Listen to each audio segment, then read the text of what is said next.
محمد اور علی کے یکجا فضائل پڑھ رہے ہیں مسلم. محمد اور علی کے یکجا فضائل پڑھ رہے ہیں مسلم. اللہ اکبر. کیا کہنے. کہا یہ دونوں ہستیوں کو اللہ نے اپنی روح, اپنا نفس, اپنی زبان, اپنا ہاتھ قرار دیا. اور سنو, اس وقت یہی کیفیت ہے کہ حسین ابن علی کے علاوہ ان دونوں کا کوئی وارث دنیا میں موجود نہیں ہے. دونوں کا وارث حسین ابن علی, جس کی بیعت اللہ کی بیعت ہے. اب اس جملے پہ توجہ جاؤں گا. مسلم نے کیا کہا؟ حسین کی بیعت اللہ کی بیعت ہے. کیسے؟ حسین علی کا وارث, علی اللہ کا ہاتھ. استعارہ ہے, استعارہ ہے, ہاتھ سے کام لینے والا استعارہ ہے. ید اللہ کے لیے اشارہ ہو رہا ہے. علی ید اللہ ہے, حسین وارث ید اللہ ہے.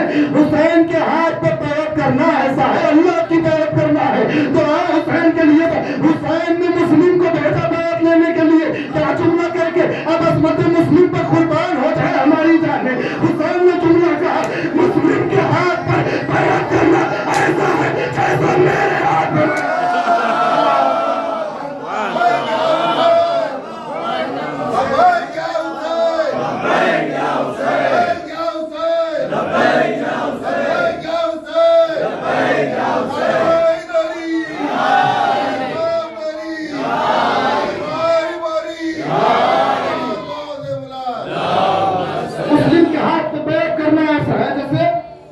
حسین کے ہاتھ پہ بیعت کرنا. اللہ اکبر. کیا کہنے, کیا کہنے عزیزان گرامی, کیا عظمت مسلم بن عقیل. اس کے بعد جناب مسلم نے کہا کہ حسین ہی وہ ہے, حسین ہی وہ ہے جس کے پاس سے خیر اور نیکیوں کی, دنیا اور عاقبت کی دولتیں حاصل کی جا سکتی ہیں. حسین ہی تو ہے جو نماز کا چراغ ہے اور محراب عبادت کا نور ہے. حسین کے فضائل مسلم پڑھ رہے ہیں. محراب عبادت کا نور ہے, نماز کا چراغ ہے. انہی کے در سے سب کچھ ملے گا. دولت چاہتے ہو, برکت چاہتے ہو, شہرت چاہتے ہو, عزت چاہتے ہو, عاقبت چاہتے ہو, دنیا چاہتے ہو, آخرت کی کامیابی چاہتے ہو, تو آؤ حسین ابن علی کے پاس. ارے کس کی حمایت میں حسین کی مخالفت کر رہے ہو؟ کس کی؟ وہ جو روزے روشن میں شراب پیتا ہے, وہ ملعون جو روزے روشن میں شراب پیتا ہے, تم اس کے لیے حسین کی مخالفت کرو گے؟ سمجھو حسین کون ہے, کیا جانتے ہو حسین کی عظمت. عزیزان گرامی, ہماری جانیں قربان ہو جائے. میں دوسرے خطبے پہ آنا چاہتا ہوں جلدی سے. میں نے صرف ترجمہ پیش کیا, تفسیر نہیں کی جملوں کی. ایک جملہ اور سن لیجئے اور دلوں میں سمائیے گا جملے کو. اللہ اکبر. ہاں, اب یہ جملہ ہے جہاں پر ایمان کا امتحان ہوتا ہے. کئی جملے گزرے مگر تفصیل نہیں کی گئی. تفصیل ہوتی تو ایمان کا امتحان ہوتا تھا. مگر اب ایک جملہ ایسا ہے خطبے میں, وہ صرف جملہ ہی, دو طریقوں سے ملا خطبے میں, وہ جملہ ہی ایمان کا امتحان بن جاتا ہے. اللہ ملاحظہ کریں. جناب مسلم فراز منبر کوفہ سے, اہل کوفہ سے مخاطب ہو کے کہہ رہے ہیں, سنو حسین کے رہوار کے سمو کی دھول کے پیچھے آ جاؤ, جنت میں چلے جاؤ گے.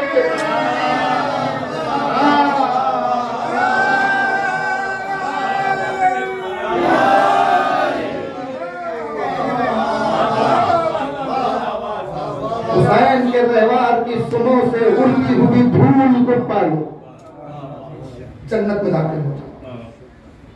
یہ جناب مسلم ابن عقیل کے خطبے کے چند جملے تھے جو میں نے پیش کیے. اب کیا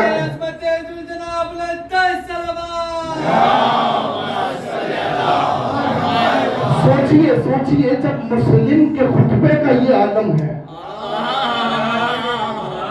جب مسلم ابن عقیل کے خطبے کا یہ عالم ہے جس کے چند جملے اتنے بلیغ, اتنے فصیح کہ اللہ اکبر, کیا کیا سمٹ لیا. حسین کے تعارف میں ایک جملہ تو ایسا کہا جناب مسلم نے کہ جس کو سمجھنا مشکل ہے سمجھانا ہمارے لیے مشکل ہے. بہت بڑا عالم ہونا چاہیے سمجھانے کے لیے. عام لفظوں میں کہا حسین وجود کی دلیل ہے. یہ جو وجود کی دلیل حسین کو کہا ہے یہ ایسا ہی جملہ چھوٹا نہیں ہے. نہ جانے کتنے رموز اس جملے میں چھپے ہوئے. جب مسلم ابن عقیل کے خطبے کو دنیا سمجھ نہ پائے تو سوچئے جو خود علی کا بیٹا ہو, صرف بیٹا نہ ہو, بے نیاز کے مظہر نے ہاتھ اٹھا کے جسے بے نیاز سے مانگا ہو, اس عباس کے خطبوں کا کیا عالم ہو. بابا نوایت کے خطبے کا کیا عالم ہو. حسین کے خطبات بھی ہیں, علی کے خطبات تو بڑے ہیں, ائمہ کے خطبات ہیں, مگر ان ہستیوں کے خطبات, جناب قاسم کا خطبہ کربلا میں, جناب علی اکبر کا خطبہ کربلا میں, ان حضرات کے جو خطبات ہیں ان پہ روشنی ڈالنی ہوگی. اگر ہمیں انہیں جاننا ہے تو ان کے خطبے سننے ہوں گے کہ علی اکبر نے میدان میں آئے لڑے تو کہا کیا, قاسم میدان میں آئے جنگ کی تو کہا کیا. ہاں مگر ایک ایسا شہزادہ ملا جس نے کچھ نہیں کہے اتنا کہہ دیا کہ آج تک دنیا ہے.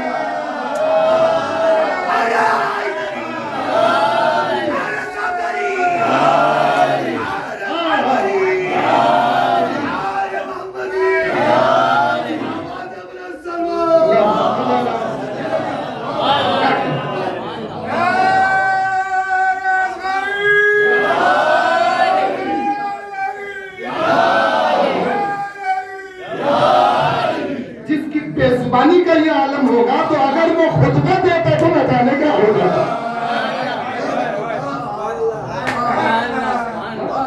تو آئیے 8 ذی الحج کا دن ہے, احرام میں ہتھیار لگائے ہوئے حاجی دور دور سے یزید کے سپاہی حاجیوں کی شکل میں حرم میں داخل ہو گئے ہیں. حسین کے قتل کے ارادے سے حسین نے یہ ماحول دیکھ لیا. اب حسین نے ارادہ کر لیا ہے کعبے کی سرزمین کو چھوڑنا ہے. اب کعبہ چھوڑنا ہے, حج نہیں کرنا, صرف عمرہ کر کے نکل جانا. کعبے کی حرمت باقی رکھے اور مقصد امام کا جاری رہے. اور جب جانے کی تیاری کا اعلان ہو چکا تب حضرت ابوالفضل عباس مولا کی خدمت میں آیا. کہ مولا آپ اجازت دیں تو میں ان سے مخاطب کرنا چاہتا ہوں, ان سے خطبہ دینا چاہتا ہوں. حسین نے کہا بسم اللہ, اجازت ہے کہ آپ خطبہ دیں. اب عباس آگے بڑھے, حرم ہے, کعبہ ہے سامنے, نہ جانے کتنے لوگ ہیں احرام باندھے ہوئے, اور نہ جانے کتنوں کے احراموں میں خنجر ہے نا. عباس خطبہ دینا چاہتے ہیں. حسین سے کہا آقا میں خطبہ دینا چاہتا ہوں. حسین نے اجازت دی. اب مقام خطبے کا حضرت عباس نے چنا.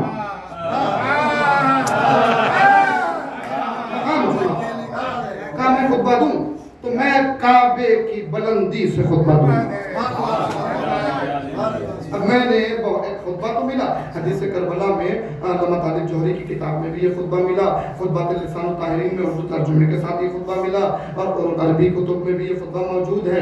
ایک بہت بڑے عالم سے میں نے اس خطبے کے حوالے سے سنتے ہوئے یہ سنا کہ اس خطبے کو دینے سے پہلے جناب عباس نے امام حسین سے کہا کہ مولا میں کعبے کی چھت سے خطبہ دینا چاہتا ہوں. تو حسین اپنے مقام سے پہلے اٹھے, آگے بڑھ کے کہا عباس آؤ میں تمہیں سوار کر دوں.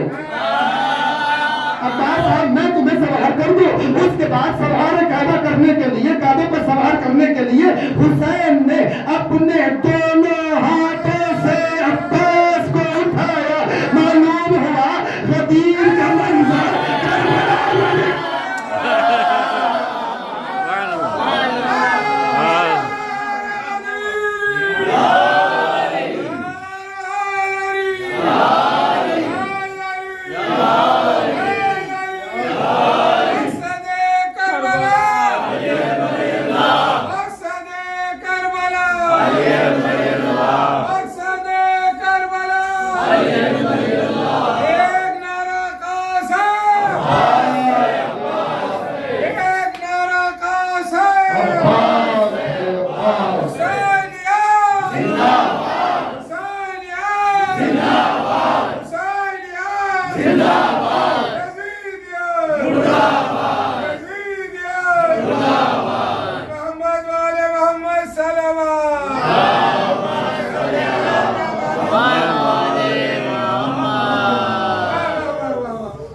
حسین نے عباس کو بلند کیا.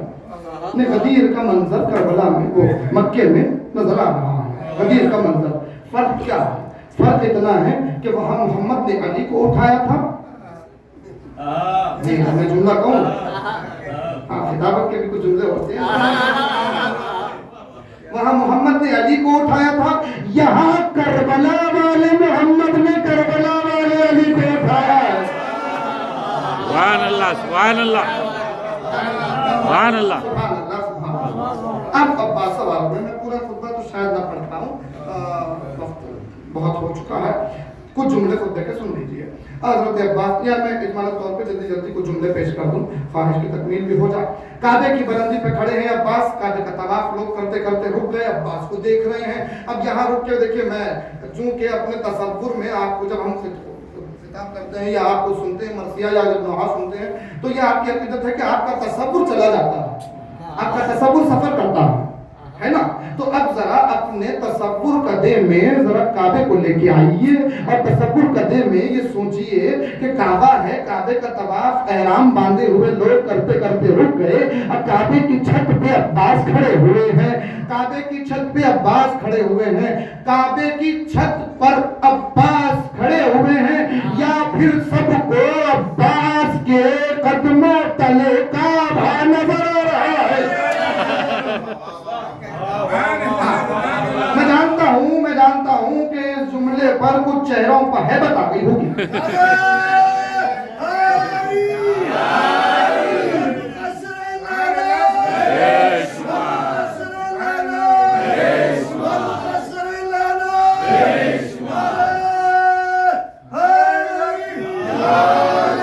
اس جملے پر کچھ چہروں پر تھوڑی سی پریشانی, تھوڑی سی ہیبت آ گئی ہوگی. یہ کیا بول دیے, یہ کیا بول دیے؟ عباس کے پیروں کے تلے کعبہ بول دیے. کعبہ کعبہ قبلہ ہے کعبہ, تو عباس کیا ہے؟ کعبہ کا وارث ہے. عباس کیا ہے؟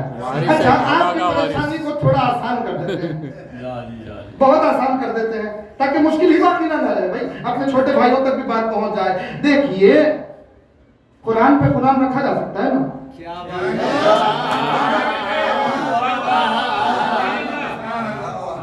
اور ہم اگر وہ قرآن کے نیچے قرآن ہے بولے, قرآن کے نیچے تو قرآن رہ سکتا ہے. کعبہ بھی قرآن کی منزل پہ ہے, عباس بھی قرآن کی منزل پہ ہے. بے شک قرآن کی ضرورت نہیں ہے, آسانی سے سمجھ لیں. اب حضرت عباس نے شروع کی بات. بسم اللہ الرحمن الرحیم. الحمدللہ الذی شرف ھذا بقدوم ابیہ. پورے خطبے میں علی کا ذکر 2 بار کیا اور 2 بار علی کا تعارف کروایا حضرت عباس نے, اور ایک تعارف حسین کے ذریعے کروایا, ایک تعارف اپنے ذریعے کروایا.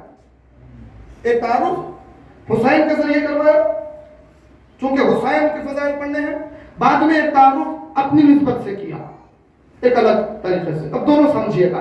پہلا جملہ اپنا بابا میرا بابا نہیں کہا, حسین کے بابا کہا, حسین کے بابا کہا, مگر کہا کیا؟ اللہ اکبر.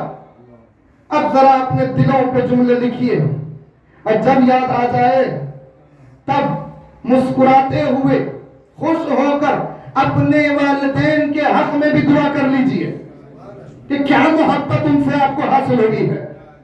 عباس کہہ رہے ہیں مرکز کعبہ, کعبہ مرکز ہے نا, قبلہ ہمارا, کعبہ مرکز, اس کی بلندی پہ کھڑے ہو کے کہہ رہے ہیں تمام تعریفیں اس پروردگار کے لیے جس نے اس کعبے کو میرے آقا کے باپ کے خدموں سے زینت بخشی ہے.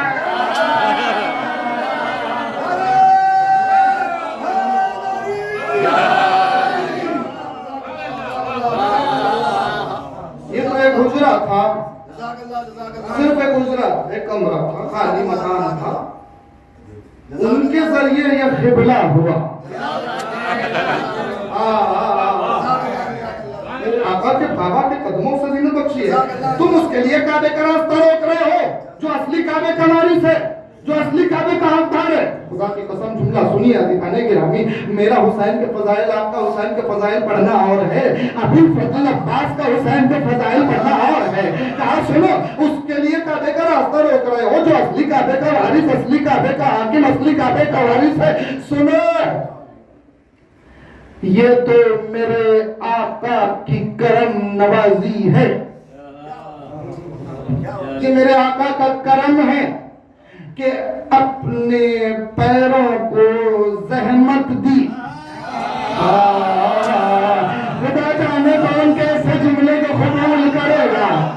کہا یہ تو میرے آقا کی کرم نوازی ہے جو اپنے قدموں کو زحمت دی اور خود چل کے کعبے تک آ گئے.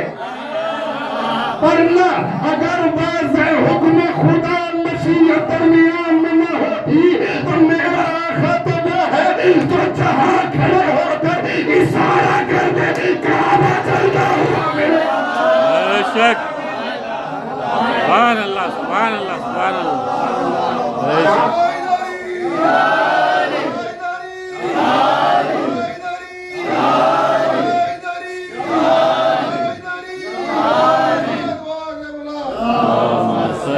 میرا آقا وہ ہے جو اشارہ کر دے تو کعبہ چلتا ہوا آ جائے. اور تم کسے موت سے ڈرا رہے ہیں؟ تمہاری جرت, تمہارے اوقات, کس کو موت سے ڈرانے آئے ہو؟ جانتے ہو ہم کون ہیں؟ ہمارے گھرانے کے شیر خوار بچے جھولے میں موت سے کھیلتے ہیں. سوچو, جس گھرانے کے بچے جھولے میں موت سے کھیلتے ہوں وہ سبب کے عالم میں کیا ہوں گے. تم ہمیں موت سے ڈرانے آئے. ارے تم پر حجر اسود کا بوسہ دینا لازم ہے, تم سب پہ لازم ہے حجر اسود کا بوسہ دو. حجر اسود کیا ہے بھائی؟ ایک فرشتہ ہے, پتھر کی شکل میں ہے, رجسٹری ہے, رجسٹری ہے, ریکارڈ ہے. جو بھی جائے اپنے آپ کو رجسٹر کرے کہ میں آیا. وہ نوٹ کرتا ہے کہ کون آیا کون نہیں آیا, کون آیا تو کیسا آیا.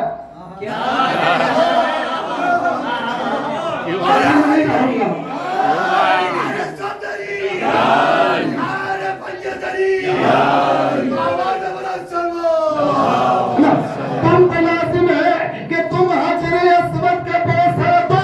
حجر اسود پہ لازم ہے میرے آقا کے ہاتھوں کا بوسہ لو. بے شک. کیا سمجھتے ہو؟ اللہ اگر امتحان خلق درمیان میں نہ ہوتا, اگر میرے مولا کی مشیت درمیان میں نہ ہوتی, اگر مشیت پروردگار درمیان میں نہ ہوتی تو میں تم پر ایسے جھپٹ پڑتا جیسے غضبناک باز اڑتی ہوئی چڑیوں کو جھپٹتا. اللہ کیا خطبہ ہے, اللہ ایسے جھپٹ پڑتا. اس کے بعد خطبے کو آگے بڑھاتے ہوئے کہا حضرت عباس نے کہ تم کس کی حمایت میں آئے اور کس کے مقابلے میں آئے؟ کون ہو جانتے ہو؟ عجیب فکرہ ہے خطبے کا. میں آپ سے کہہ رہا ہوں, خطبہ دے رہا ہوں, تو آپ سے میں کہہ رہا ہوں عزیزان گرامی, ارباب عزا, اہل ولا, اہل عزا, حضرات, یہ مخاطب کرنے کا طریقہ ہے خطبے کا نا. خطبہ دینے والے کے طریقہ ہوتا ہے مخاطب کرنے کا. اب ذرا آپ بتائیے, حضرت عباس جو خطبہ دے رہے تھے کسے دے رہے تھے؟ بولیے, حاجیوں سے دے رہے تھے نا, کلمہ گویوں سے, مسلمانوں سے. کیا بولنا چاہیے؟ اے کلمہ گویوں, اے مسلمانوں, اے حاجیوں. اچھا چلیے, ابھی حج باقی ہے, ابھی تو 8 ذی الحجہ کو ہو رہا ہے, تو بول سکتے ہیں اے عمریوں, عمرہ کرنے والے بول سکتے. اللہ اکبر. خطبے میں جملہ ملا, عباس کعبے کے بلندے سے کھڑے ہو کے انہیں مخاطب ہو کے کہہ رہے ہیں اے کافرو,